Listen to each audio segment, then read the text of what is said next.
সময় খারাপ যাচ্ছে, 5 ওয়াক্ত নামাজের পরে একটি সূরার আমল করবেন, ইনশাআল্লাহ আল্লাহ তাআলা আপনার সময়কে ভালো করে দিবেন। অনেক টাকা পয়সার লোক আছে, তারপরে দেখবেন মাঝে মধ্যে বিপদ চলে আসে।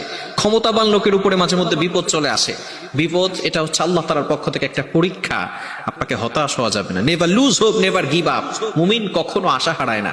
আল্লাহ তাআলা পবিত্র কোরআনুল কারীমের ভিতরে নিজেই বলে দিয়েছেন, 30 নম্বর পারা 17 নম্বর পৃষ্ঠার 14 নম্বর লাইন সূরাতুশ শারহের 6 নম্বর আয়াতে আল্লাহ তাআলা বলেন, ইন্নামা আল উসরি ইউসরা, there is happiness after suffering. কষ্টের পরেই সুখ রয়েছে, স্বস্তি রয়েছে। সুতরাং আপনি হতাশ হবেন, আপনি আল্লাহর উপরে ভরসা রাখবেন। নবীজি সাল্লাল্লাহু আলাইহি ওয়াসাল্লাম মক্কায় ইসলামের দাওয়াত দিতে পারেন নাই।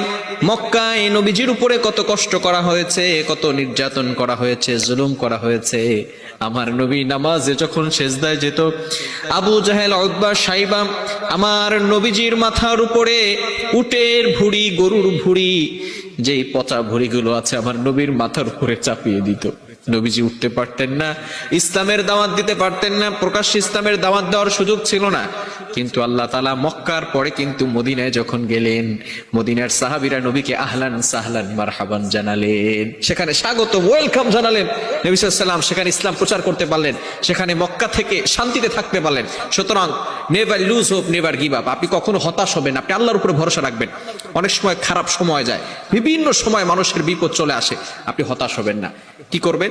পবিত্র কোরআনুল কারীমের একটি সূরা আপনি 5 ওয়াক্ত নামাজের পরে আমল করবেন এবং ধৈর্য ধারণ করবেন। আল্লাহ তাআলা নিজে বলছেন 2 নম্বর পারা 2 নম্বর পৃষ্ঠার 11 নম্বর লাইন সূরা বাকারার, আল্লাহ পাক রব্বুল আলামিন জানিয়ে দিয়েছেন সূরা বাকারার 153 নম্বর আয়াতে আল্লাহ তাআলা বলেন, ইয়া আইয়ুহাল্লাযীনা আমানুস্তাঈনু বিস-সাবরি ওয়াস-সালাহ।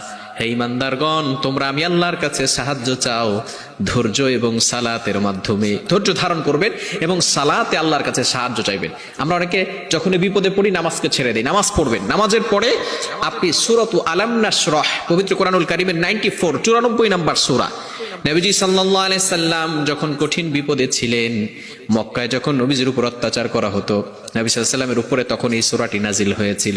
আলাম নাশরাহ লাকা সাদরাক ওয়া ওয়াদানা আনকা ভিজরাক আল্লাযী আনকাযা যাহরাক। এই সূরাটা আমরা অনেকে পারি না, চমৎকার একটি সূরা। 5 ওয়াক্ত নামাজের পরে এই সূরাটা পড়বেন, দেখবেন ইনশাআল্লাহ আল্লাহ তাআলা আপনার সময়কে ভালো করে দিবেন।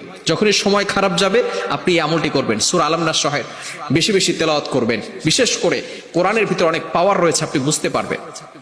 আল্লাহ তাআলা যে বিপদ থেকে বাঁচাতে পারেন, আপনি সালাত এবং ধৈর্যের মাধ্যমে আল্লাহর কাছে সাহায্য চাইবেন এবং নামাজের পরে এই সূরাটা তেলাওয়াত করবেন।